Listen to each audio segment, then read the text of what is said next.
Nature Mantra BP sugar thyroid reversal nature మంత్రతో సాధ్యం.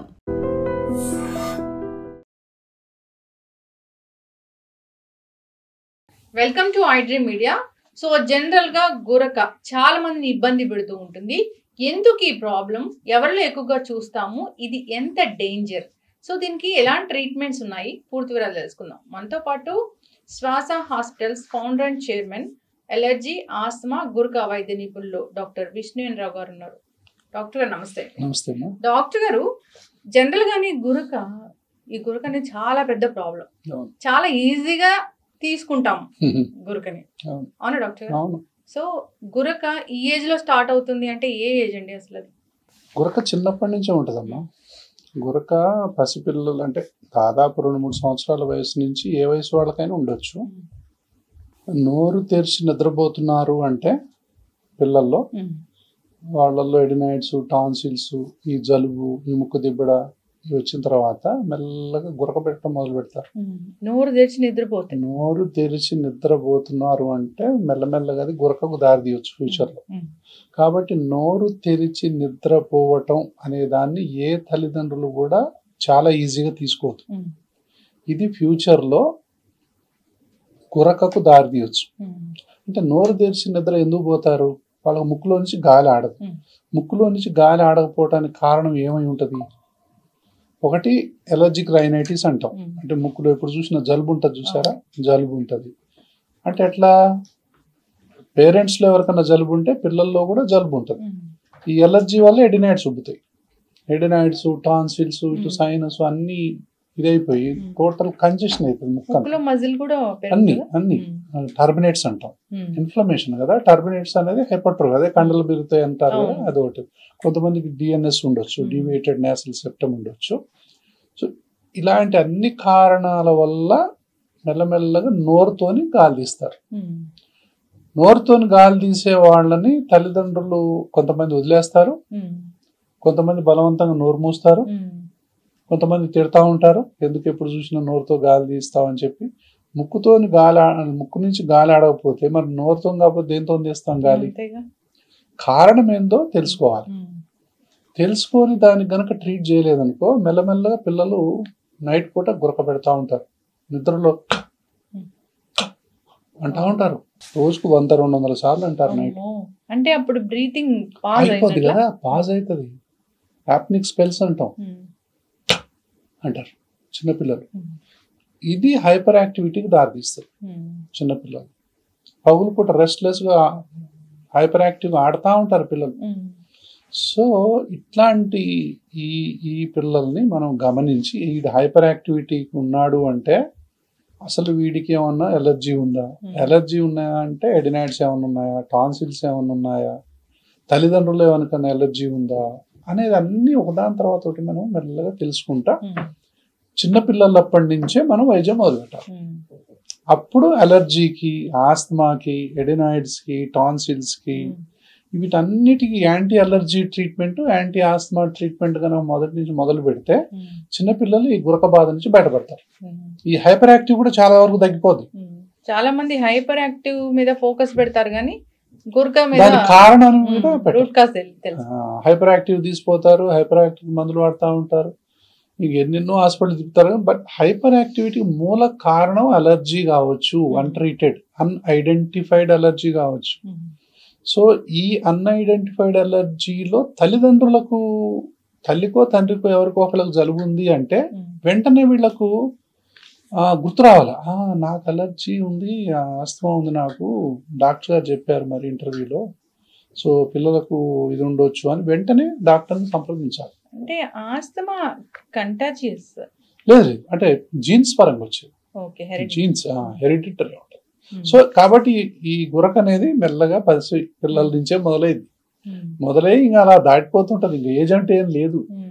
ఇప్పుడు ఒక 1 year బేబీ ఉందనుకోండి, అంటే ఎలర్జీ ఉందా లేదా అనే టెస్టులు చేయించాల్సిందేనా? అంటే క్లినికల్ గా తెలిసిపోద్ది హిస్టరీ పరంగా. 1 year ఎందుకమ్మా, 3-4 months, 4 months, 5 months ఉన్నా తెలుసుకోవచ్చు. అంటే చిన్నపిల్లలకి చీటికి మాడి జలుబు వస్తుంటది, హాస్పిటల్ చుట్టూ తిరుగుతూ ఉంటారు. ఏదో టానిక్లు వాడతారు, యాంటీబయాటిక్స్ వాడతారు, నెబులైజర్లు పెడతా ఉంటారు. ఇప్పుడు ఇంట్లోనే నెబులైజర్లు పెట్టుకుంటా ఉంటారు. ఎప్పుడు చూసినా హాస్పిటల్ని మార్చి మార్చి తిరుగుతూనే ఉంటారు. ఇట్లాంటి వాళ్ళకి నేను ఏం చెప్తానంటే, తల్లిదండ్రుల్లో ఎవరికైనా ఉందా ముందర చూడండి. ఇటు వాళ్లకు అటు వాళ్లకు ఎంత దూరంలో ఉన్నా పర్వాలేదు, ఉందా? ఉంటే మాటి మాటికి వాతావరణాన్ని బట్టి వస్తుందా? అవునా? తర్వాత ఫ్యాన్ స్పీడ్ వేసి వస్తుందా? ఏదైనా ఫంక్షన్కి పోతే వస్తుందా? ఏదైనా ట్రిప్కి పోతే వస్తుందా? అంటే ఎట్లాంటి టైంలో ఈ పిల్లవాడికి ఎక్కువ ఫ్యాన్ స్పీడ్గా ఏసీలు అవన్నీ వేస్తే ఎక్కువగా ఊపిరి ఆడట్లేదా? సో ఇవన్నీ మనకు తెలిసిపోతాయి. దగ్గు వస్తుంది, దగ్గి వాంతి చేసుకుంటారు, కొంతమంది దగ్గి వాంతి చేస్తారు. సో ఇట్లాంటి కేసుల్లో మనం ఈజీగా డయాగ్నోస్ చేయొచ్చు. దానికి పెద్ద కష్టమేం కాదు. Diagnosis is very easy as far as asthma allergy is concern. అయితే దీనికి మనం వైరల్ ఇన్ఫెక్షన్స్ అనుకుంటాం. చాలా మంది జలుబు అని పేరు పెడతాం కదా, జలుబు అంటాం. అదే అలర్జీ అదే ఆస్మా పేరు పెడితే తల్లిదండ్రులు ఫైట్ చేస్తారు, ఒప్పుకోరు. కాబట్టి దానికి తగ్గట్టుగా మనం రాంగ్ ట్రీట్మెంట్ ఇవ్వాల్సి వస్తుంది. అలర్జీ ఆస్మాని గమనించిన తర్వాత ఇన్హలేషన్ ట్రీట్మెంటే ఇవ్వాలి, అదే కరెక్ట్ ట్రీట్మెంట్. కానీ అది ఇస్తే చిన్నపిల్లల నుంచి అలవాటు అయిపోతారేమో, దాని తర్వాత మళ్ళీ ఇట్నే ఇచ్చుకుంటూ పోతే ఎట్లనండి? చిన్నపిల్లలు అప్పటి నుంచి అంటే ఎన్నో అపోహలు, ఎన్నో అనుమానాలు, కానీ ఇవేది కూడా అసలు లెక్కలోకే తీసుకోకూడదు. అంత మంచి మందులు ఉన్నాయి ఇప్పుడు. కాబట్టి సైడ్ ఎఫెక్ట్స్ అనేది జీరో దాదాపు. చిన్నపిల్లల్లో ఇన్హలేషన్ థెరపీ ఇన్హేలర్స్ వల్ల జీరో సైడ్ ఎఫెక్ట్స్. పెద్దగా అంటే కరెక్ట్ డాక్టర్ని సంప్రదించి కరెక్ట్ డోసు డిసైడ్ చేయాలి. ఏ డోస్ పడితే ఆ డోస్ వాడితే సైడ్ ఎఫెక్ట్స్ రాకుండా ఎట్లా ఉంటాయి?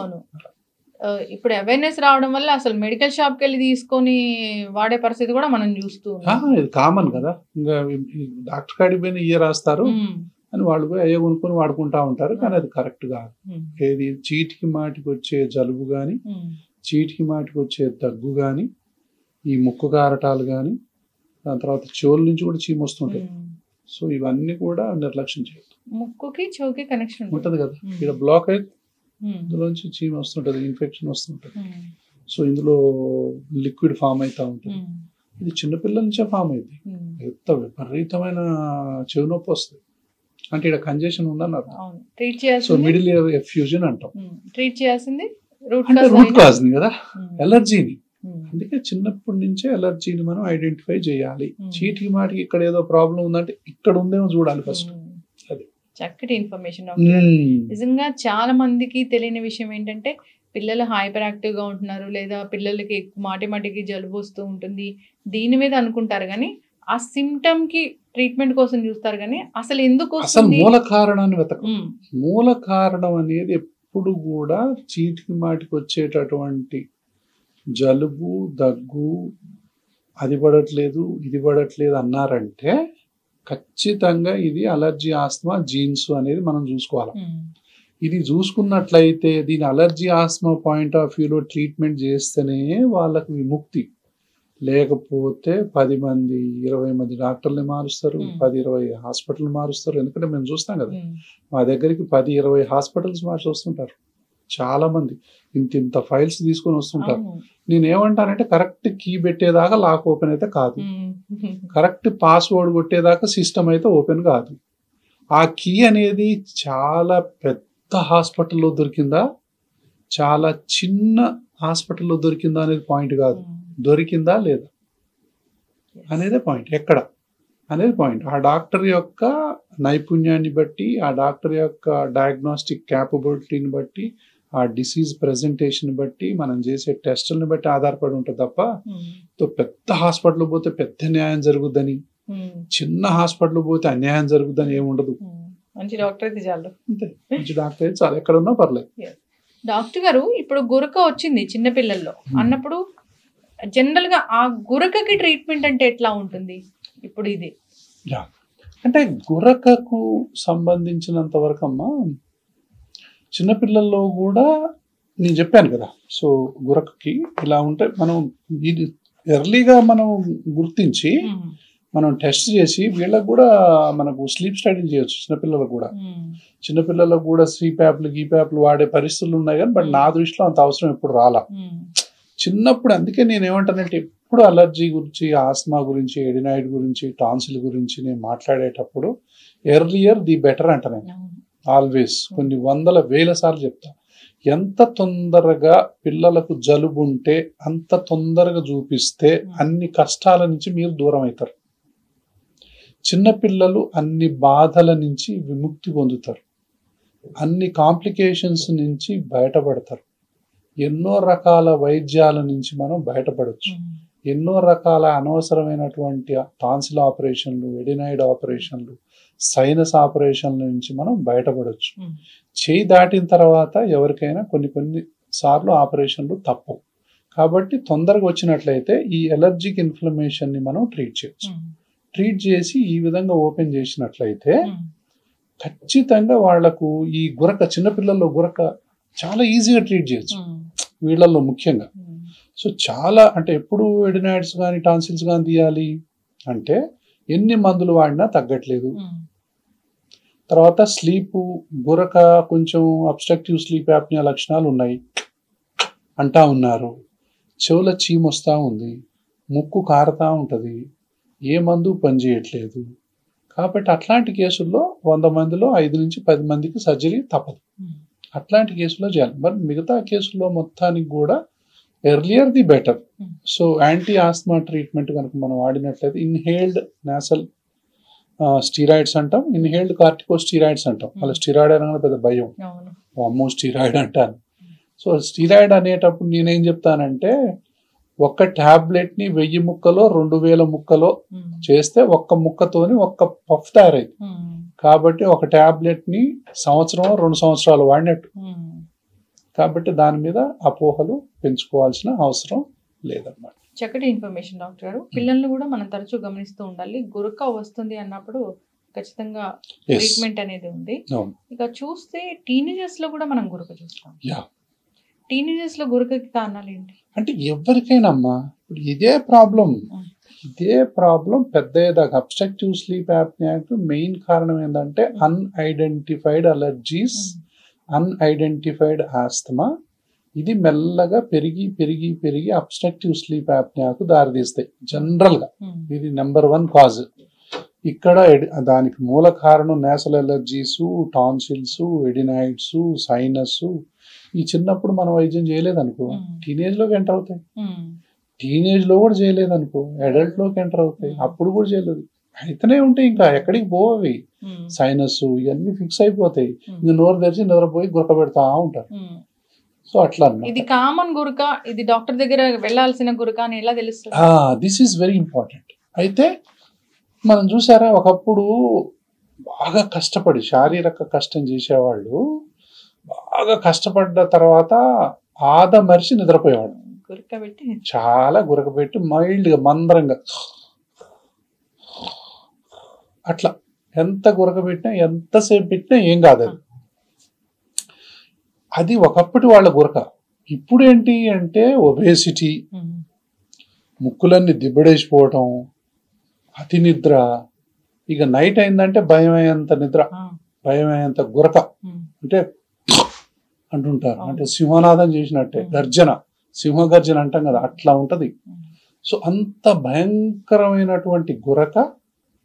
తర్వాత ఒక్కసారి ఉలిక్కిపడి లేవటం, చెమటలతో తడిచిపోవటం, దాని తర్వాత ఇది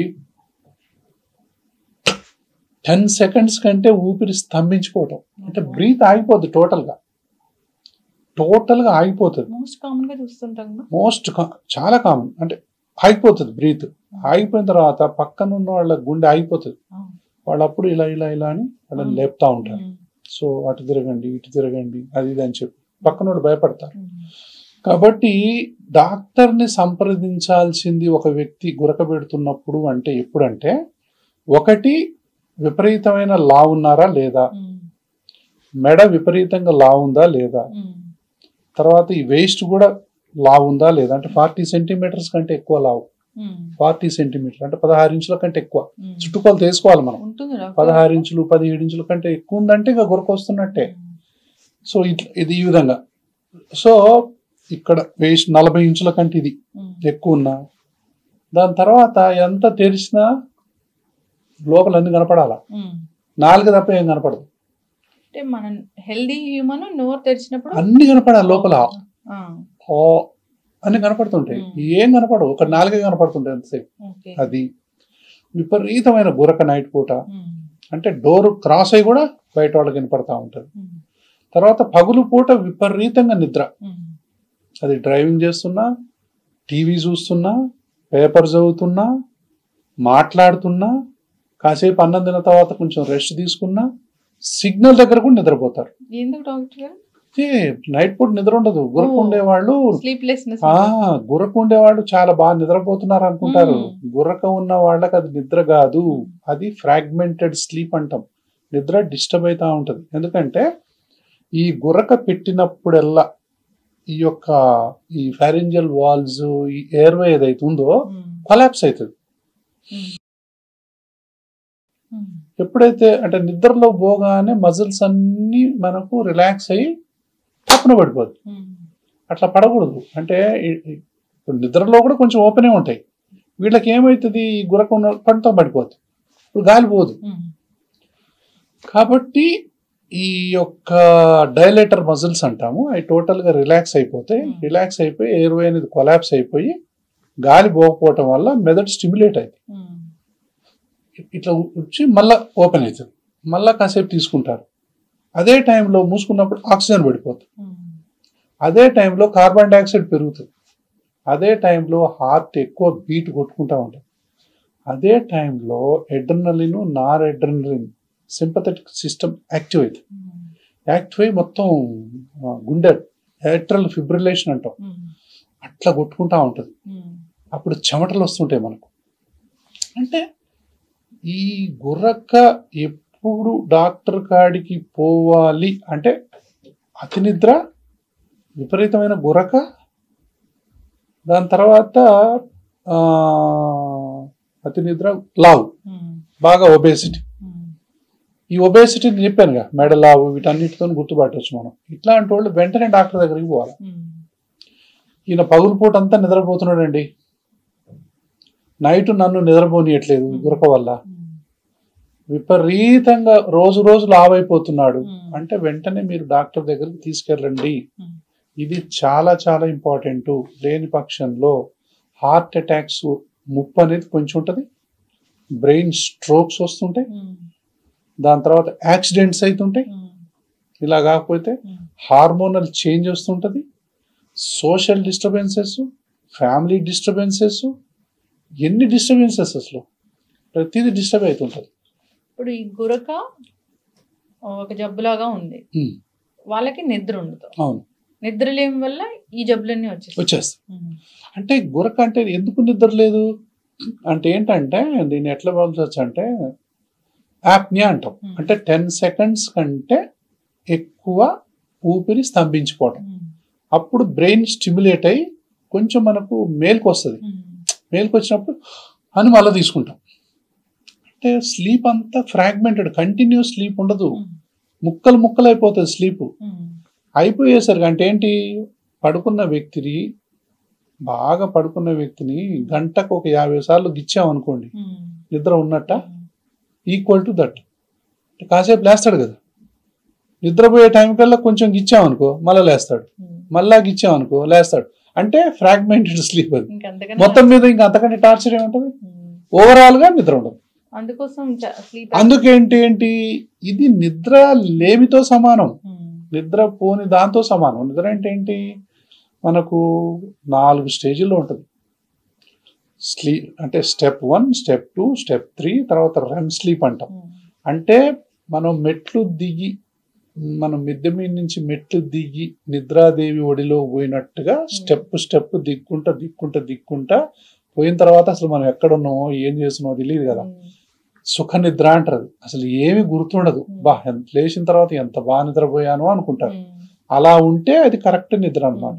వీళ్ళు లెవెల్ 1, లెవెల్ 2లోనే మళ్ళీ పైకి వస్తారు. అంటే లెవెల్ 3కి ఇంకా డెప్త్కి పోరు. అంటే 3rd స్టేజ్ 4th స్టేజ్లోకి ఎంటర్ అవ్వరు. 1వ స్టేజ్ 2వ స్టేజ్లోనే తిరుగుతూ ఉంటారు. కాబట్టి అంటే డీప్ స్లీప్లోకి పోనంత వరకు మనకు తృప్తి ఉండదు. అప్పుడు బాడీ టోటల్గా రిలాక్స్ అవుతుంది, టోటల్గా రీఎనర్జైజ్ అవుతుంది, టోటల్గా హీలింగ్ అవుతుంది బాడీ. ఇవేవి జరగనప్పుడు చిరాకు, కోపం, మతిమరుపు, రెస్ట్లెస్నెస్ ఇవన్నీ పెరిగిపోతుంటాయి. నిద్ర లేమికి ఎంత, అందుకనే ఆ నిద్ర 7 గంటలు మనకు నిద్ర ఉండాలి. ఎవరికైనా సరే 7 నుంచి 8 గంటలు నైట్ పూట అన్డిస్టర్బ్డ్ స్లీప్ ఉండాలి, అవునా? అది లేనప్పుడు మధ్య మధ్యలో డిస్టర్బెన్స్ అయితే క్వాలిటీ ఆఫ్ స్లీప్ ఎంత అనేది చూద్దాం. 7 గంటల్లో క్వాలిటీ ఆఫ్ స్లీప్ అనేది 2 గంటలు ఏముంది అనుకుందాం. సపోజ్ 5 గంటల డెఫిసిట్ ఉంది కదా, ఈ 5 గంటలు పగులు నిద్రపోతారు, ఇంకేముంది వర్క్ చేసుకోరు. ఎటుబడి నిద్రాదేవికి మనం 1/3 ఆఫ్ టైం ఇవ్వాల్సిందే 24 గంటల్లో కంపల్సరీ. అది ఆవిడకి ఆ టైం మనం కేటాయించాల్సిందే. అందులో నుంచి 2 గంటలు నేను తీసుకుంటా, 3 గంటలు తీసుకుంటా అంటే చాలా మందికి ఈ రోజుల్లో హార్ట్ అటాక్స్ రావడానికి మూల కారణం స్లీప్ డెఫిషియన్సీ. ప్రపంచవ్యాప్తంగా కూడా ఇది ఒక కనిపించని ఇదనమాట. సరైన నిద్ర లేకపోవటం వల్ల that leads to many complications. చాలా మంది ఈ విషయం తెలియక, అంటే రూట్ కాజ్ గురక ఈ స్లీప్లెస్నెస్ కానీ స్లీప్ క్లినిక్స్ వెళ్తూ ఉంటారు. స్లీప్ క్లినిక్స్ వెళ్ళాలి.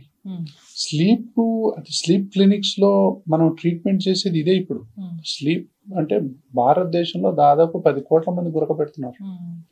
సో స్లీప్ క్లినిక్స్ లో ఏం చేస్తారు, ఈయనకు అంటే పాలిసామ్నోగ్రఫీ అని చెప్పి ఒక టెస్ట్ ఉంటుంది, స్లీప్ స్టడీ ఉంటుంది. అందులో టెస్టులు చేస్తారు. గంటకి ఎన్నిసార్లు నీ యొక్క ఊపిరి స్తంభించిపోతుంది, యాప్నియా హైపాప్నియా ఇండెక్స్ అంటారు. అంటే యాప్నియా అంటే కంప్లీట్ సెసేషన్ అనమాట, హైపాప్నియా అంటే సగం 30% ఆగిపోతుంది. తర్వాత ఆక్సిజన్ ఎంత పడిపోతుంది, ఎన్నిసార్లు మనం కదులుతా ఉన్నాం, సో ఇవన్నీ ఎన్నిసార్లు లేస్తా ఉన్నాం, ఇవన్నీ మానిటర్ చేస్తారు. మానిటర్ చేసిన తర్వాత మైల్డ్ ఉందా, ఇందాక మనం యాప్నియా అన్నాం కదా, సో మైల్డ్ అంటే సో 5 నుంచి 15, దాని తర్వాత మోడరేట్ అంటే 15 నుంచి 30 వరకు, సివియర్ అంటే 30 నుంచి ఎక్కువ, మోర్ దాన్ 30. ఏంటివి more than 30 times apnoea episodes వస్తాయి వాళ్ళకి గంటకి. ఇది గంటకి కొంతమందికి 100 సార్లు ఉంటుంది, 100 ఉంటుంది యాప్నియా ఎపిసోడ్స్ అనేవి, 100 ఉంటాయి. అంటే ఏంటి, ఇంకా వాళ్ళకి ఏమి నిద్ర లేనట్టే లెక్కగా. వాళ్ళకు అప్పుడు ఈ దశను తీసుకొని వాళ్లకు స్టేజ్ 1 ఉందా, స్టేజ్ 2ఆ, స్టేజ్ 3ఆ, అంటే మైల్డా, మోడరేటా, సివియరా, దీన్ని బట్టి ఏది మందు వాడాలి, ఏం ట్రీట్మెంట్ చేయాలి అనేది ఇంపార్టెంట్. అంటే స్టేజ్ మైల్డ్ ఉందనుకోండి, వాళ్ళకి ఎలర్జీ ఉందనుకోండి, ఎలర్జీకి ట్రీట్మెంట్ చేస్తే సరిపోతుంది. ఇవి ముక్కులు ఉన్నాయి, జలుబు ఉంది, తుమ్ములు ఉంది, కొంచెం సైనస్ ఉంది, కొంచెం ఇవి ఉన్నాయంటే మనం యాంటీ ఎలర్జీ మెడికేషన్స్ తోని ఓపెన్ చేయొచ్చు. ఆ గురక చాలా మంది తగ్గిపోద్ది, చాలా మంది తగ్గిపోద్ది. మోడరేట్ ఉన్న వాళ్ళకి కూడా ఇంకొంచెం మందులు కరెక్ట్ గా వాడి ఇంకొంచెం బరువు తగ్గి, ఆల్కహాల్ బంద్ చేసి, స్మోకింగ్ బంద్ చేసి, డయటరీ ఈ యొక్క రెస్ట్రిక్షన్స్ అవన్నీ పాటిస్తే వాళ్ళకు కూడా చాలా వరకు తగ్గిపోవచ్చు.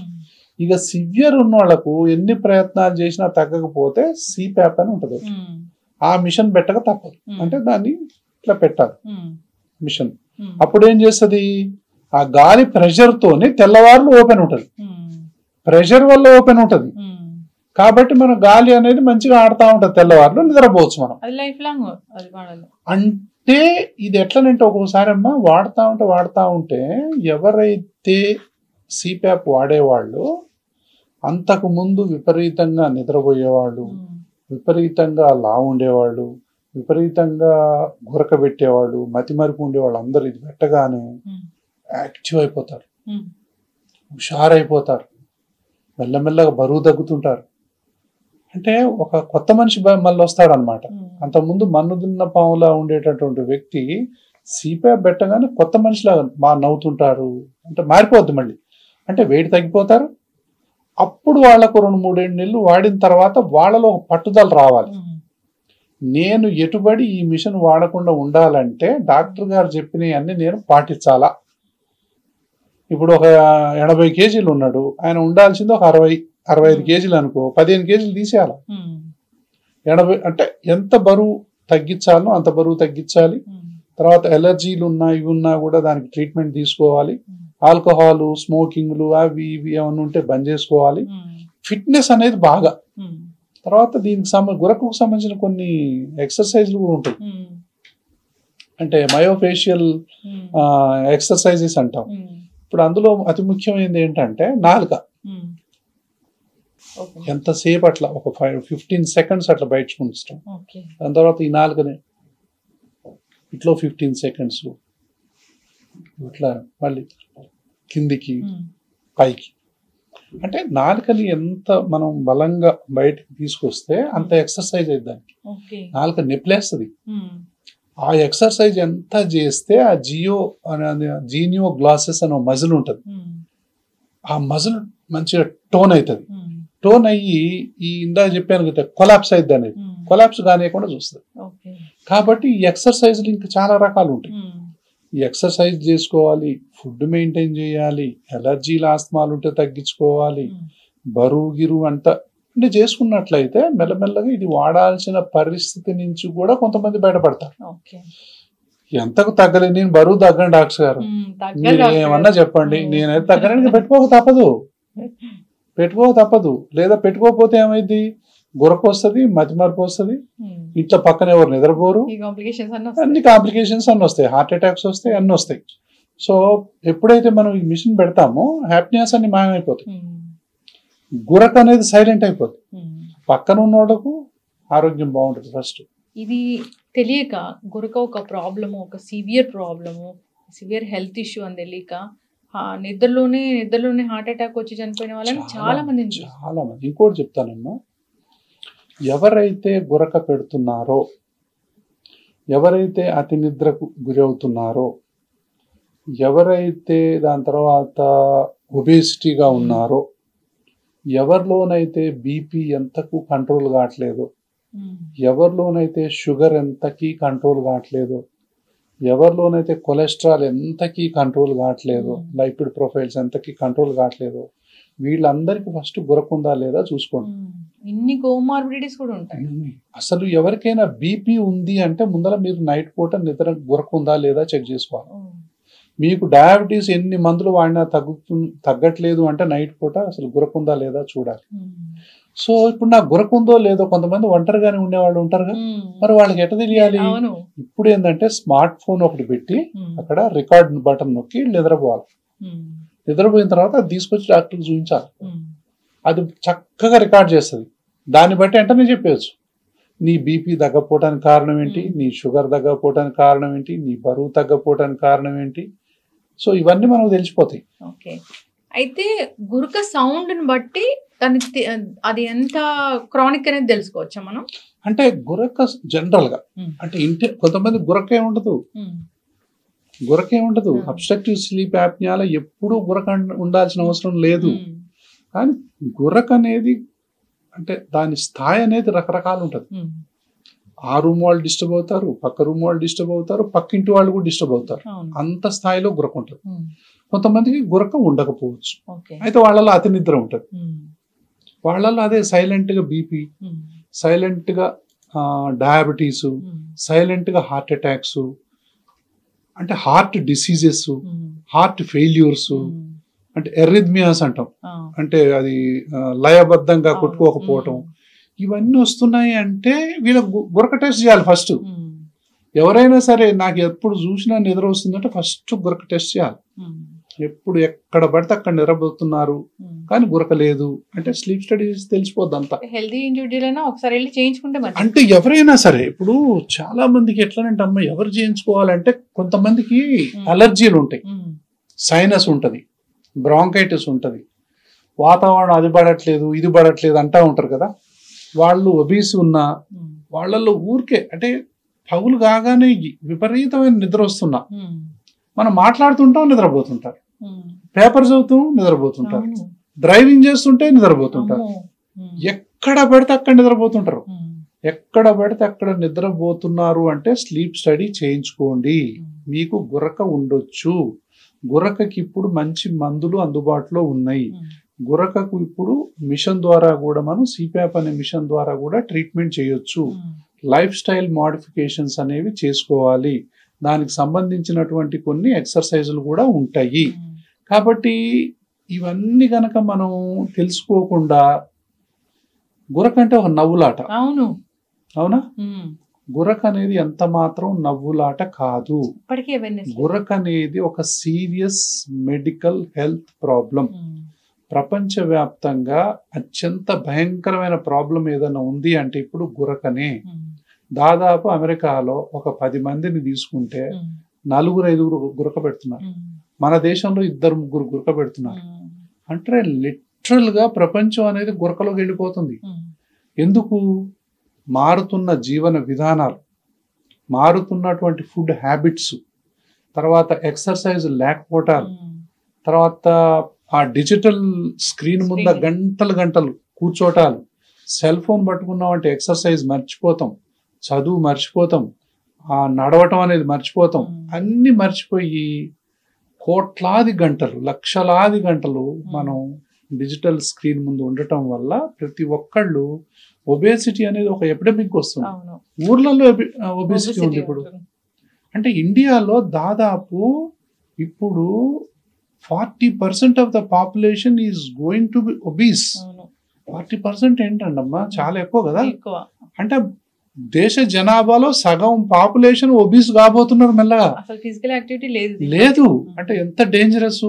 కాబట్టి మనం ప్రమాదపు అంచుల్లో ఉన్నాము. కాబట్టి దీనికి ఏంటంటే అవేర్నెస్ పెంచుకోవాలి. కంపల్సరిగా మనం ఎక్సర్సైజ్ చేయటం కానీ, డైట్ని పాటించటం కానీ, అలర్జీలు ఆస్తమాలు ఉంటే దాన్ని కరెక్ట్ చేసుకోవటం కానీ, తర్వాత ఎవరికైతే అతి నిద్ర ఉందో వాళ్ళు పోయి వెంటనే స్లీప్ స్టడీ చేసుకోవటం, ఎవరికైతే ఎంతకు బీపీ తగ్గట్లేదో పోయి స్లీప్ స్టడీ చేసుకోవటం, ఎవరికైతే షుగర్ ఎంతకు తగ్గట్లేదో చేసుకోవటం, హార్ట్ డిసీజెస్ ఎవరికైతే ఉన్నాయో, ఎన్ని మందులు వాడినా తగ్గట్లేదో పోయి స్లీప్ స్టడీ కూడా తీసుకోవాలి. అంటే స్లీప్ స్టడీ అనేది ఇప్పుడు కామన్ టెస్ట్ అయిపోయింది. అంటే ఎంతకి ఏది తగ్గట్లా, పరిష్కారం ఏంటో దొరకట్లా. సో మాటికి హార్ట్ ప్రాబ్లమ్స్ వస్తున్నాయి, ఎంతకు బీపీ కంట్రోల్ కావట్లా, ఎంతకు షుగర్ కంట్రోల్ కావట్లా, ఎప్పుడు చూసినా చిరాకు, కోపం, మార్నింగ్ హెడేక్స్. ఇంకోటి మార్నింగ్ హెడేక్స్, లేస్తానే చిరాకు, అన్రిఫ్రెషింగ్ స్లీప్ అంటాం. అంటే నిద్రపోయినప్పుడు మనం లేచి చాలా బాగా నిద్రపోతాం, ఎంత ప్రశాంతంగా నిద్రపోయాను ఈ రోజు అంటాం. అట్లా మాట చెప్పిన అసలు లేరు.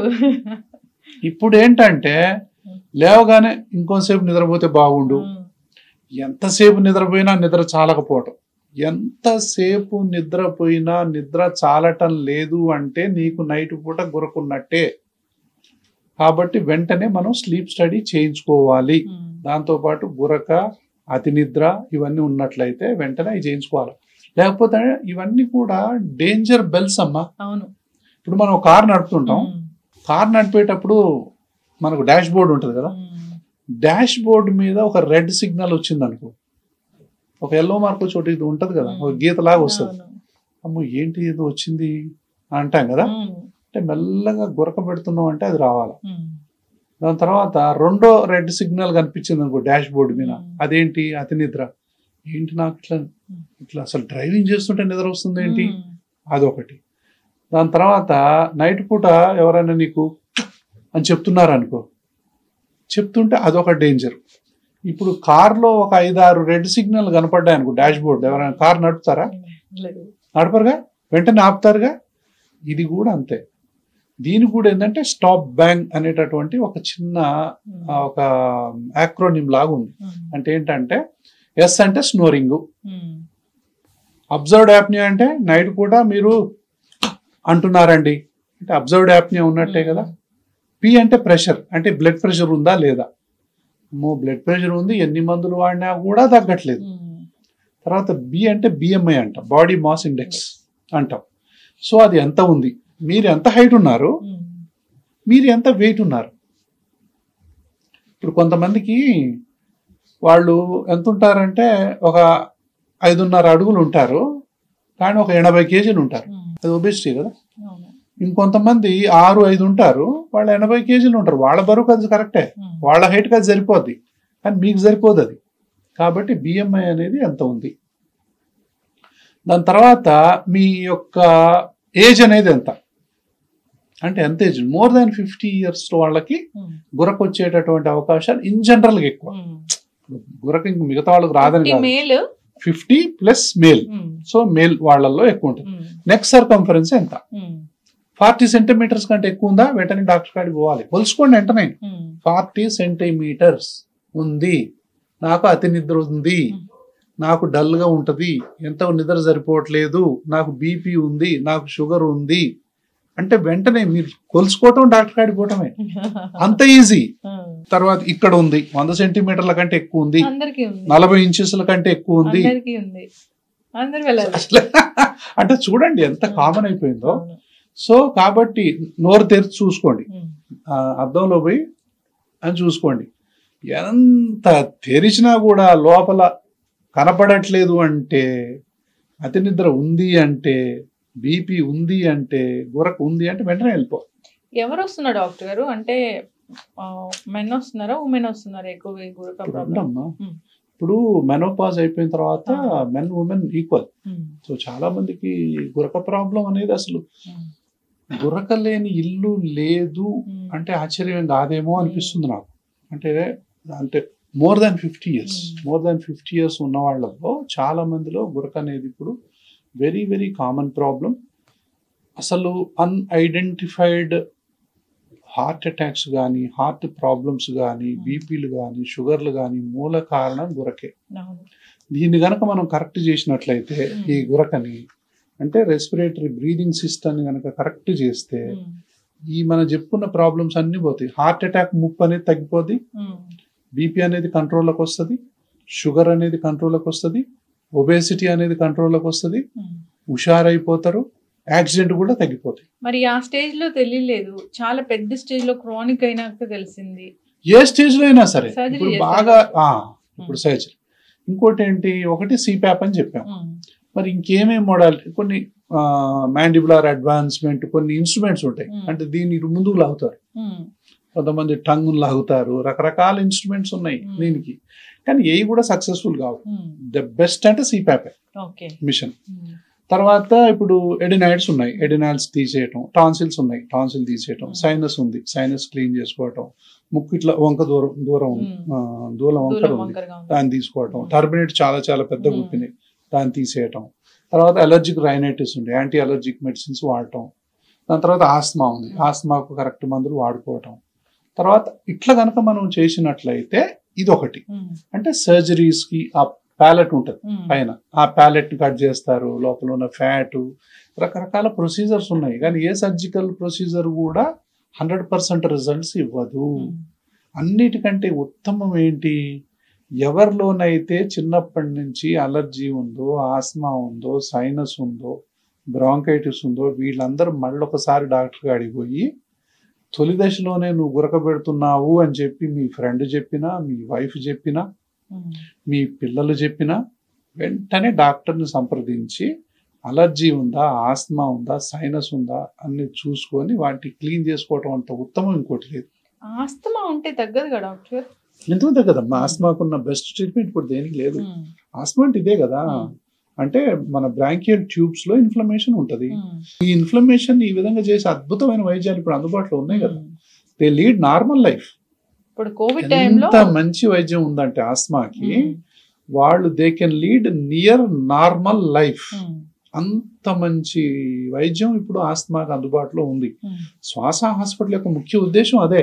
అలర్జీ కానీ, ఆస్తమా కానీ, గురక కానీ, అటు పసిపిల్ల నుంచి మొదలు పెట్టుకుంటే పండు ముదుసలి వరకు, అంటే వాళ్ళు తిరిగి సాధారణ జీవితం గడిపేలాగా మనం ట్రీట్మెంట్స్ ఇవ్వచ్చు. అంత మంచి మందులు ఉన్నాయి ఇప్పుడు. అంటే శ్వాస హాస్పిటల్ ఒక్కటి లేదని చెప్పట్లా, ఎక్కడైనా ప్రపంచవ్యాప్తంగా అలర్జీ, ఆస్మాకు మంచి వైద్యం ఇప్పుడు అందుబాటులో ఉంది.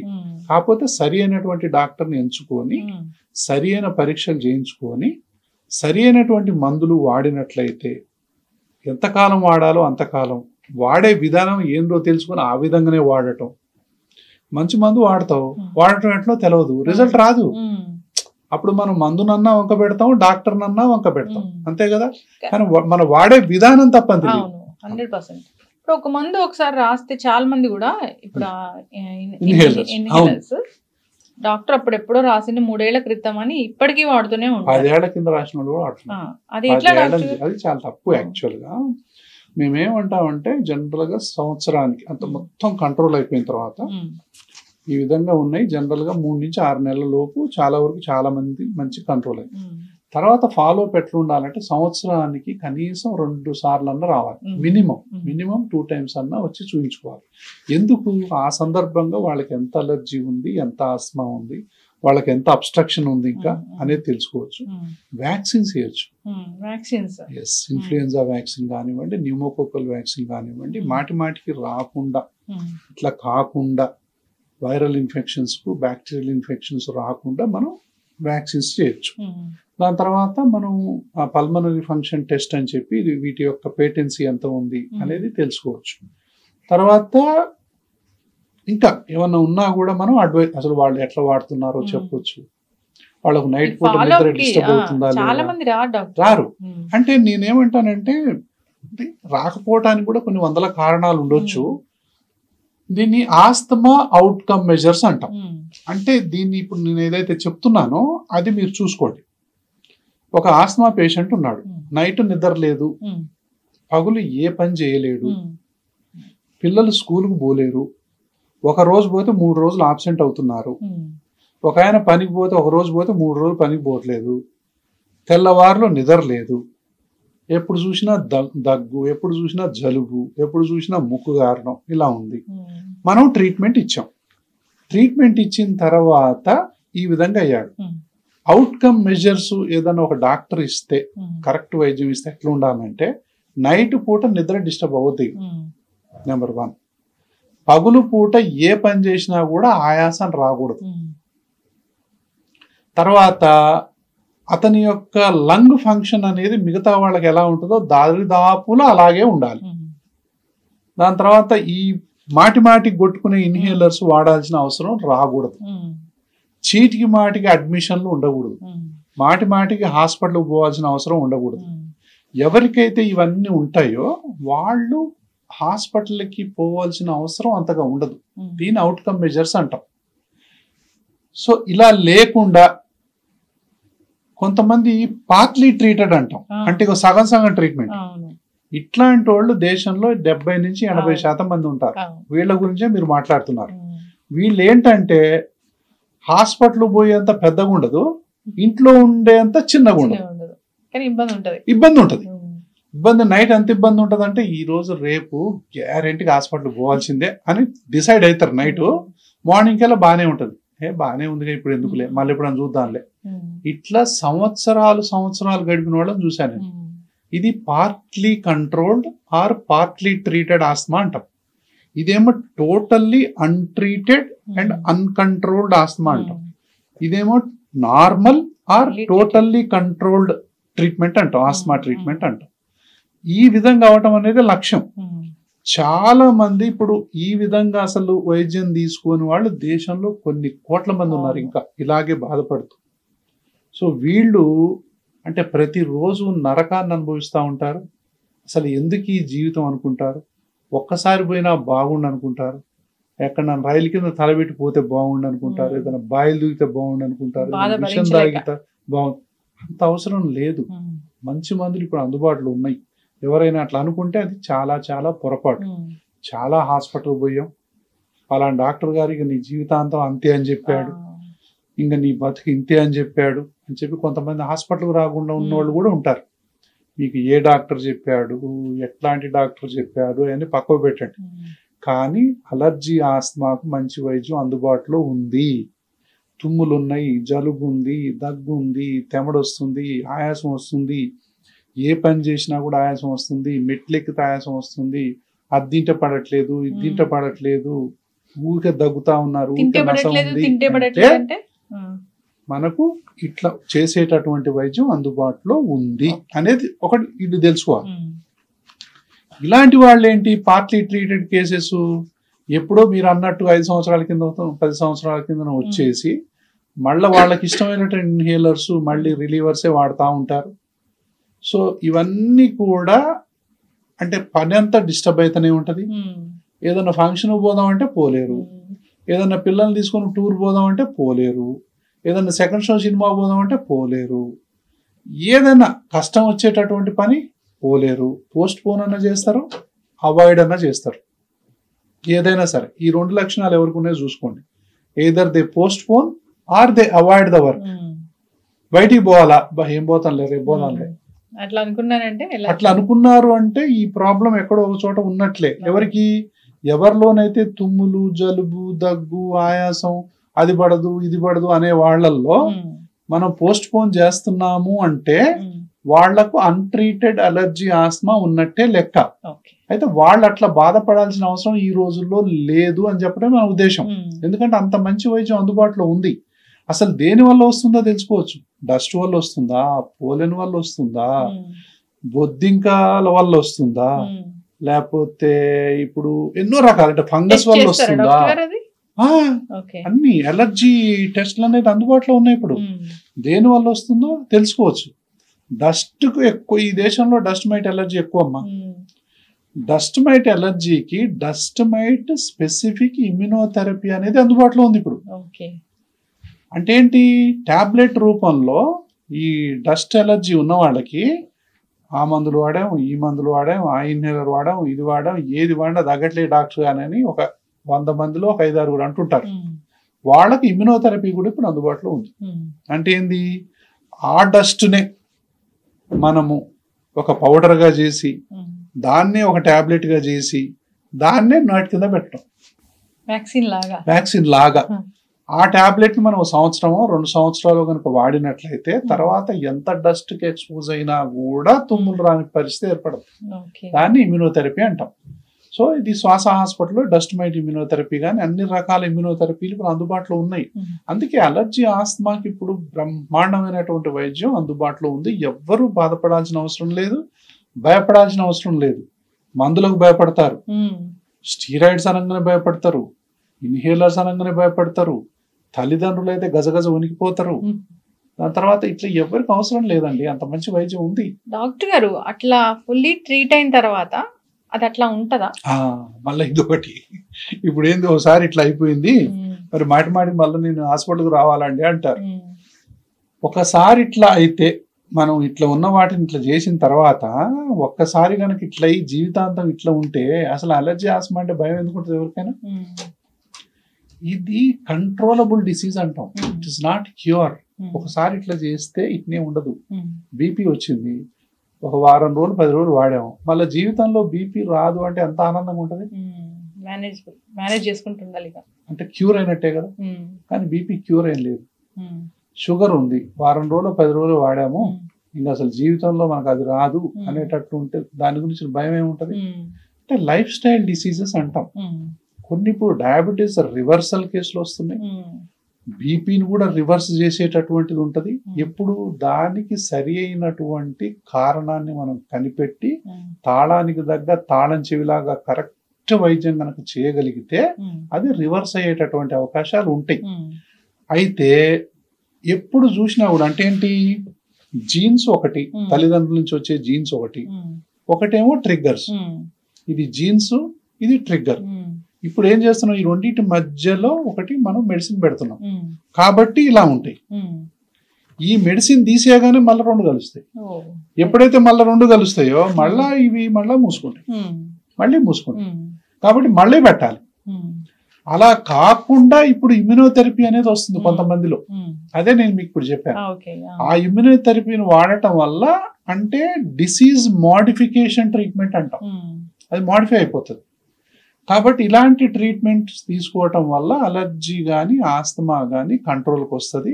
తద్వారా గురక కూడా కంట్రోల్కి వస్తుంది, తద్వారా బీపీ కూడా కంట్రోల్కి వస్తుంది, తద్వారా డయాబెటీస్ కంట్రోల్కి వస్తుంది, హార్ట్ ప్రాబ్లమ్స్ కూడా కంట్రోల్కి వస్తాయి, హార్ట్ అటాక్స్ను కూడా మనం తగ్గించవచ్చు. అంటే ఎప్పుడైతే బ్రీదింగ్ సిస్టమ్ని మనం కరెక్ట్ చేస్తామో హార్ట్ అటాక్స్ను కూడా మనం ప్రివెంట్ చేయొచ్చు అనేటటువంటి విషయాన్ని ప్రతి ఒక్కళ్ళు తెలుసుకోవాలి. అంటే ఎప్పుడైతే బ్రీత్ అనేది ఫ్రీ ఉంటుందో బ్రీత్కి తర్వాత బ్లడ్ ప్రెషర్కి లింక్ ఉంది, బ్రీత్కి తర్వాత షుగర్కు లింక్ ఉంది, బ్రీత్కి ఒబేసిటీకి లింక్ ఉంది. అంటే బ్రీత్కి లింక్ లేనిది ఏముంది? ఇంకా బ్రీత్ అన్నిటికీ లింక్ ఉంది. అందుకనే ఈ యొక్క బ్రీత్కు ఎక్కడా మనం అడ్డంకి లేకుండా చూసుకోవాలి. ఎప్పుడైతే బ్రీత్కి మనం ఏ అడ్డంకి లేకుండా రెస్పిరేటరీ సిస్టంలో మనం చూడగలిగితే దాదాపు ఒక 20-30 రకాల జబ్బుల నుంచి మనం బయటపడవచ్చు. కాబట్టి దీన్ని ఇలాగే పెట్టి ఈ వీటిని ఏది కరెక్ట్ చేయకుండా ముక్కులో బ్లాక్ అలాగే ఉంటుంది, టాన్సిల్స్ అలాగే ఉంటాయి, ఎడినైట్స్ అలాగే ఉంటుంది, సైనస్ అలాగే ఉంటుంది, గురక అలాగే ఉంటుంది, ఒబేసిటీ అలాగే ఉంటుంది, అతి నిద్ర అలాగే ఉంటుంది. మనం బీపీని కంట్రోల్ చేయలేం, మనం షుగర్ కంట్రోల్ చేయలేం, మనం హార్ట్ అటాక్స్ని కూడా ప్రివెంట్ చేయలేం, హార్ట్ ఫెయిల్యూర్స్ని కూడా మనం ప్రివెంట్ చేయలేం, తర్వాత ఒబేసిటీని కూడా మనం కంట్రోల్ చేయలేం, తర్వాత దానివల్ల వచ్చే హార్మోనల్ డిస్టర్బెన్స్ని కూడా మనం కంట్రోల్ చేయలేం. అంటే దేన్ని కూడా కంట్రోల్ చేయలేం. సో బ్రీత్ అనేది చాలా చాలా ఇంపార్టెంట్. ఎప్పుడైతే క్లీన్ బ్రీత్, క్లియర్ ఎయిర్వేస్ ఉంటాయో చాలా జబ్బులకు నివారణ అనేది ఆటోమేటిక్గా చూడొచ్చు మనం. చక్కగా చెప్పారు డాక్టర్ గారు. మీ దగ్గరకు ఒక గురక పేషెంట్ వస్తే వాళ్ళకి అసలు ఏది ట్రిగ్గర్ చేసింది, ఏది కారణమైంది, రూట్ కాజ్ ఏంటి, దానికి ఇమ్యూనోథెరపీ ఇస్తారు. మనము దాన్ని మెయింటైన్ చేసుకుంటూ ఉండాలి. వ్యాక్సిన్స్ తీసుకోవాలి. సో డాక్టర్ ఏం చెప్తే ఫాలో అప్ ఖచ్చితంగా కరెక్ట్ గా గనక మనం చేసుకున్నట్లయితే కరెక్ట్ డయాగ్నోజ్ చేయాలి, కరెక్ట్ ట్రిగ్గర్స్ ఏంటో తెలుసుకోవాలి. ఏ ట్రిగ్గర్ ఉందో ఆ ట్రిగ్గర్ ని మనం అవాయిడ్ చేయాలిగా. ఇండోర్ అంతా పొల్యూషన్ పెట్టుకొని మనం ఈ విధంగా కావద్దు అంటే కాకుండా ఉంటాయా? పొగలు పెడతాం, తర్వాత పర్ఫ్యూమ్స్ వాడతాం, స్మోకింగ్ ఇంట్లోనే చేస్తాం, ఇంట్లో అన్ని రకాల కెమికల్స్ ఉంటాయి, అన్ని కూడా మూసేవే. Any smoke is poison for the lungs, any smell is a poison for the lungs, any dust or powder is equal to poison for the lungs. కాబట్టి ఏ స్మోక్ ఉన్నా, ఏ స్మెల్ ఉన్నా, ఏ డస్ట్ ఉన్నా, ఏ పౌడర్ ఉన్నా వాటిని మనం సాధ్యమైనంత వరకు ఇండోర్లో ఉండకుండా చూసుకోవాలి. ఇంట్లో మనం లివింగ్ ప్లేసుల్లో ఉండకూడదు. బాల్కనీలో పెట్టుకోండి. ఏదైనా ఉంటే అగరబత్తి ఉంది, బాల్కనీలో పెట్టుకోండి. ఒక మంచి తులసి చెట్టు పెట్టుకొని అక్కడ పూజ చేసుకోండి. కానీ ఇంట్లో 5-10 అగరబత్తీలు వెలిగించారనుకోండి, అదంతా మనమే పీలవాల్సి వస్తుంది. కాబట్టి దానివల్ల ఇబ్బందులు వస్తాయి. చిన్నపిల్లలకు సాంబ్రాణి పొగలు వేయకండి, విపరీతమైనటువంటి పర్ఫ్యూమ్స్ బాడీని నింపకండి. మీకు పడటమే కాకుండా పక్కోళ్ళకు కూడా వాంతులు వచ్చే పరిస్థితి ఉంటుంది పర్ఫ్యూమ్స్ వల్ల. చాలా మందికి కాస్మెటిక్స్ వల్ల కూడా ఎన్నో రకాలైనటువంటి ఎలర్జీలకు దారి తీస్తుంది. కాబట్టి ఇవన్నీ గనక మనం తర్వాత కుక్క పిల్లలు, పిల్లి పిల్లలు, చిలకలు, పావురాల వల్ల కూడా ఎంత ప్రమాదమో. సో వీటన్నింటి వల్ల కూడా మన యొక్క ఊపిరితిత్తుల ఆరోగ్యం అనేది శరవేగంగా తగ్గిపోతుంది. కాబట్టి అన్ని పొల్యూషన్స్తో పాటు వాటర్ పొల్యూషను, ఇటు ఎయిర్ పొల్యూషను, ఇటు సౌండ్ పొల్యూషను, ఇటు ప్లాస్టిక్ పొల్యూషను, ఇటు ఎర్త్ పొల్యూషన్, ఈ పొల్యూషన్ల మధ్య మన ఆరోగ్యం మంచిగా ఎట్లా ఉంటుంది? కాబట్టి మనం ఈ పొల్యూషన్లని కంట్రోల్ చేయడం కోసమే శ్వాస ఫౌండేషన్ అనే దాని ద్వారా మేము అవేర్నెస్ ప్రోగ్రామ్స్ అనేవి అందరికీ గత 30 ఏళ్ల నుంచి కల్పిస్తున్నాం. కాబట్టి పొల్యూషన్ అనేది చాలా చాలా డేంజర్. అన్నిటికంటే ముఖ్యం సెల్ఫ్ పొల్యూషన్. సిగరెట్ తాగుతున్నాం, సెల్ఫ్ పొల్యూషన్ కదా, ఎంత డేంజర్ అది. తర్వాత పాన్ మసాలా గుట్కాలు క్యాన్సర్కు దారితీస్తాయి. ఆ స్మెల్ వల్ల ఆస్మా వస్తుంది. తర్వాత పర్ఫ్యూమ్స్, ఇది సెల్ఫ్ పొల్యూషనే. సో ఇలాంటి పొల్యూషన్స్ అన్ని కనుక మనం ఆపినప్పుడు, డాక్టర్ని సరి అయిన సమయంలో సంప్రదించినప్పుడు, అలర్జీ ఆస్తమాని తొలి దశలోనే మనం కంట్రోల్ చేసినప్పుడు ఈ గురకబెట్టే బాధలు, ఈ గురకబెట్టే సైడ్ ఎఫెక్ట్స్ నుంచి బయటపడవచ్చు. చక్కగా చెప్పారు డాక్టర్ గురక గురించి. వన్ ఫైనల్ క్వశ్చన్, నాకు తెలియదు అది గురకకు సంబంధించిన ఏంటి అనేది. ఎవరైనా బ్రీత్ తీసుకుంటున్నప్పుడు వాళ్ళ బ్రీత్ సౌండ్ మనకు తెలిస్తే అదేంటి? అసలు బ్రీత్ తీసుకుంటున్నట్టు తెలియదు. బ్రీత్ తీసుకుంటున్నట్టు మనకు తెలిసిందంటే మనకి ఏదో అనారోగ్యం ఉన్నట్టే లెక్క. యాక్చువల్ బ్రీత్ అనేది తెలియని ఒక అన్కాన్షియస్ ప్రాసెస్లో జరిగిపోతుంటుంది. కొంతమంది ఎవ్రీ బ్రీత్ గమనిస్తారు, అది మళ్ళీ మెడిటేషన్. మెడిటేషన్ లో ఎవ్రీ బ్రీత్ గమనించటం అంటే నువ్వు ప్రెసెంట్ మూమెంట్ లో ఉన్నావని అర్థం. That is okay. తర్వాత నీకు అది కాకుండా గాలి తీసుకోవడంలో అమ్మో ఇప్పుడు ఎట్లా తీసుకోవాలి గాలి, తీసుకున్న గాలిని ఎట్లా వదలాలి అంటే కొంతమందికి హైపర్ వెంటిలేషన్ సిండ్రోమ్ అని ఉంటుంది.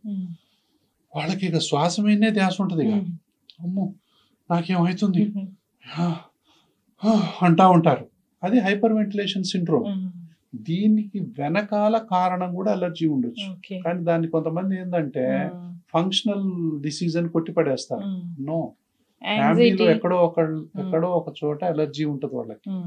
సో వాళ్ళకు రీబ్రీదింగ్ మాస్క్ అని ఇస్తాము. తర్వాత anti allergy treatment, anti asthma treatment, anti anxiety treatment.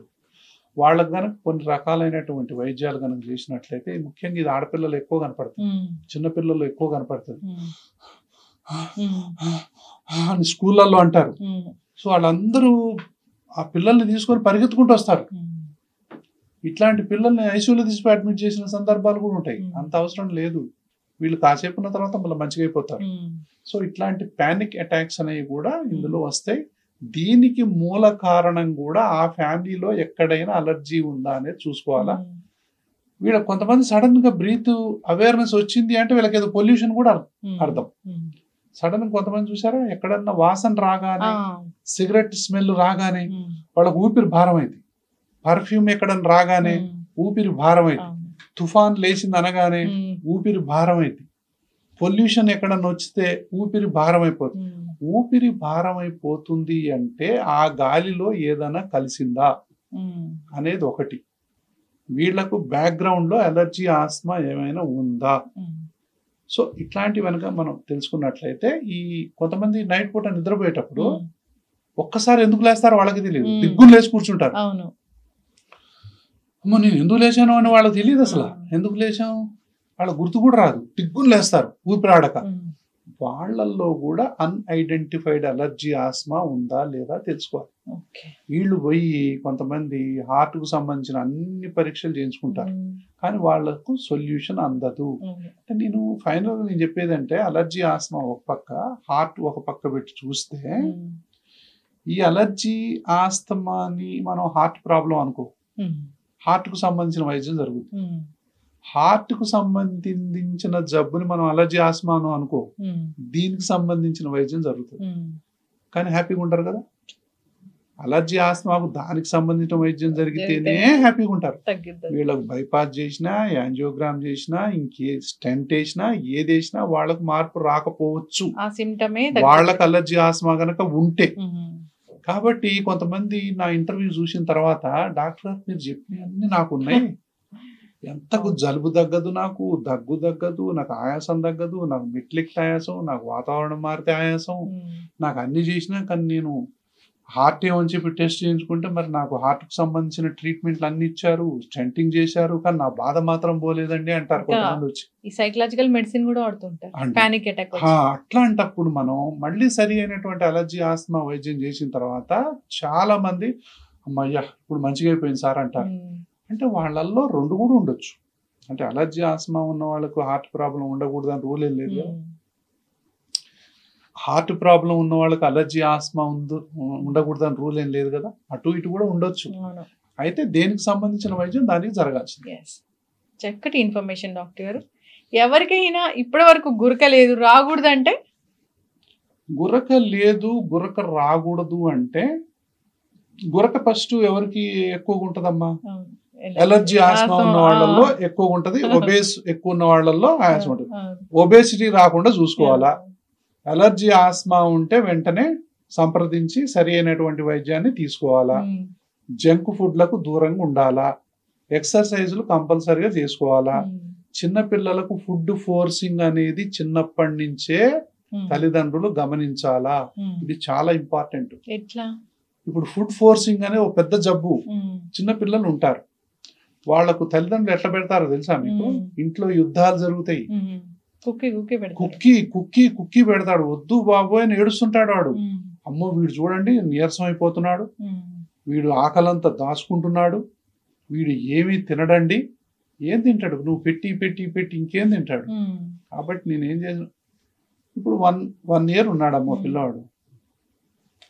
8 కేజీల నుంచి దాదాపు 10 కేజీలు 12 కేజీల వరకు కూడా 10 కేజీల వరకు ఉండొచ్చు కొంతమంది. యావరేజ్ ఇండియన్ 8 కేజీలు ఉన్నా ఓకే, 8 నుంచి 10 మధ్య ఉంటారు. 2 ఏళ్ళు ఉన్నాయి అనుకో 10 నుంచి 12 కేజీలు ఉంటారు. 3 ఉన్నాయి అనుకో 12 నుంచి 14 కేజీల మధ్య ఉంటారు. 3 ఏళ్ల పిల్లవాడి కుక్కి పెడుతుంటే వాడు బరువు చూస్తే 20 కేజీలు ఉంటాడు. ఇంకా పెడతానే ఉంటారు. ఏంటి కారణం అంటే నీరసం సార్ వీడికి అంటారు. దయచేసి తల్లిదండ్రులకి నేను చెప్పేది ఏంటంటే ఈ సందర్భంగా ఫుడ్ ఫోర్సింగ్ చెయ్యకండి. కొంతమంది ఇళ్లలో కొంతమంది 2 చేతులు పట్టుకుంటారు, కాళ్ళు 2 పెట్టుకుంటారు, పట్టుకొని ఫుడ్ పెడుతుంటారు. అంటే గృహ హింస ఇది పిల్లలకి. కొంతమంది తల్లిదండ్రులు తల్లి శబ్దం వస్తుంటది, వీడికి అన్నం పెడుతున్నట్టు ఏదో వాడు పోయి ఎక్కడో దాచుకుంటాడు, ఒక ఇంట్లో దాచుకోవటం, టేబుల్ సాట్ను దాచుకో. అంటే మీరు అన్నం పెడుతున్నారంటే పిల్లలు భయపడి పారిపోయేలాగా మీరు చేయొద్దు. వాళ్ళు వచ్చి అడిగినప్పుడు పెట్టండి. ఫుడ్ ఫోర్సింగ్ చెయ్యొద్దు. ఫుడ్ ఫోర్సింగ్ అనేది ఈ దేశంలో చైల్డ్హుడ్ ఒబేసిటీకి మూల కారణం. తర్వాత ఇళ్లలో కూల్ డ్రింకులు తీసుకొచ్చి పెట్టడం, పిజ్జాలు, బర్గర్లు, జంక్ ఫుడ్లని తీసుకొచ్చి మనం స్టోర్ చేయటం, ఇవన్నీ కూడా బంద్ చేయాలి. ఫస్ట్ 3 years వరకు పిల్లలకు స్వీట్ ఇవ్వద్దు, అది రూల్. ఫస్ట్ 1000 days 1000 days అసలు స్వీట్ ఇవ్వద్దు పిల్లలకి. దానివల్ల మన మైక్రోబయోమ్ అనేది చిన్నప్పుడే తయారైద్ది. ఆ మైక్రోబయోమ్ జీవితాంతం ఉంటుంది, దాన్ని మనం డిస్టర్బ్ చేయొద్దు. మంచి ఫుడ్ వస్తే మంచి బ్యాక్టీరియా పెరుగుతుంది, మంచి బ్యాక్టీరియా ఉంటే మంచి తెలివితేటలు వస్తాయి, మంచి బ్యాక్టీరియా ఉంటే జబ్బులు రావు, మంచి బ్యాక్టీరియా ఉంటే అంత మంచిగా జరుగుతుంది. ఈ మంచి బ్యాక్టీరియా అనేది మంచి ఫుడ్ మీదనే బతుకుతుంది. చెడు బ్యాక్టీరియా కావాలంటే జంక్ ఫుడ్లు, ఆ ఫుడ్లు, కూల్ డ్రింక్స్, చాక్లెట్స్, సో మీరు రకరకాల ఫుడ్లన్నీ ఇస్తే అది వస్తుంది. దాంతోపాటు ఒబేసిటీ. ఎప్పుడైతే చెడు బ్యాక్టీరియా వచ్చి డిస్బయోసిస్ అంటాం, ఎప్పుడైతే వచ్చి చేరిందో that leads to obesity, that leads to diabetes, that leads to cancers, that leads to psychological problems. ఇంటెలిజెన్స్కి మూల కారణం మంచి బ్యాక్టీరియానే. చిన్నప్పుడు తల్లిదండ్రులు ఈ విషయాన్ని గమనించాలి. ఫస్ట్ 3 years వరకు ఎవరు కూడా పిల్లలకు స్వీట్ పెట్టకండి. ఎనీ స్వీట్ అసలు పిల్లలకు స్వీట్ అనేది పెట్టకుండా చేయాలి. దాదాపు సరే ఇప్పుడు ఒకప్పుడు occasional that is okay, but 1000 days ని స్వీట్ పెట్టకుండా పిల్లల్ని పెంచాలి అని నిర్ణయం తీసుకోండి. తీసుకుంటే ఆ పిల్లలకు జీవిత కాలం పాటు మీరు మంచి ఆరోగ్యాన్ని ఇచ్చిన వాళ్ళు అవుతారు. అంతేగాని గిన్నె పట్టుకొని అదిగో చందమామ, ఇప్పుడు అది లేదులేండి చందమామ, ఇదిగో టీవీ, ఇదిగో సెల్ టీవీ, సెల్ ఫోన్ లో చూపించుకుంటా కుక్కుతా ఉన్నారు పిల్లలకి, పాటలు పెట్టుకుంటా. కాబట్టి ఈ కుక్కటం అనేటటువంటిది ఎంత తొందరగా పిల్లలకు తీసేస్తే పిల్లలకు మా అంత స్వేచ్ఛ ఇచ్చిన వాళ్ళం అవుతాం. ఒబేసిటీ బొద్దు ముద్దుగానే కాదు, బొద్దుగున్నారంటే వాళ్ళకు జబ్బుల మయమైపోద్ది. పెరిగిన తర్వాత గురక వస్తుంది. మీరు అన్నారు కదా, గురక రాకుండా ఉండాలంటే మనం ముందు నుంచి ఏం చేయాలా? ఫస్ట్ ఇదే చేయాలా. చిన్న పిల్లలకు ఇది బెటర్. అలర్జీ, ఆస్మా ఉంది, నోరు తెరిచి నిద్రపోతున్న, నోరు తెరిచి ఎవరైనా మన పిల్లలు ఉన్నారంటే వెంటనే డాక్టర్ చూపించాలి. వెంటనే డాక్టర్, అది మనం గురకని బంద్ చేసినట్టే. చిన్న పిల్లలు ఎవరైనా నోరు తెరిచి నిద్రపోతున్నారు, మాటికి జలుబు వస్తుంది, టాన్సిల్స్ ఉన్నాయి, ఎడినాయిడ్స్ ఉన్నాయి, చీటికి మాటికి జలుబు చేస్తుంది, చీటికి మాటికి హాస్పిటల్కి పోతున్నాం, వాడు ఎప్పుడు చూసినా నోరు తెరిచే ఉంచుతున్నాడు అంటే వెంటనే డాక్టర్ని సంప్రదించాలి. సంప్రదిస్తే వాడి యొక్క బ్రీతింగ్ సిస్టమ్ని మనం మంచిగా చేయొచ్చు. ఈ విధంగా ఉందో ఏమో, ఈ విధంగా చేసినాం అనుకో ఫ్యూచర్లో గురకను తీసేసిన వాళ్ళం అవుతాం మనం. కాబట్టి ఒబేసిటీ తీస్తే ఫ్యూచర్లో గురక తీసేసిన వాళ్ళం అవుతాం. స్వీట్స్ మనం చిన్నప్పుడే ఇవ్వకపోతే గురకను తీసేసిన వాళ్ళం అవుతాం. దానివల్ల హార్ట్ అటాక్స్ని ప్రివెంట్ చేసిన వాళ్ళం అవుతాం.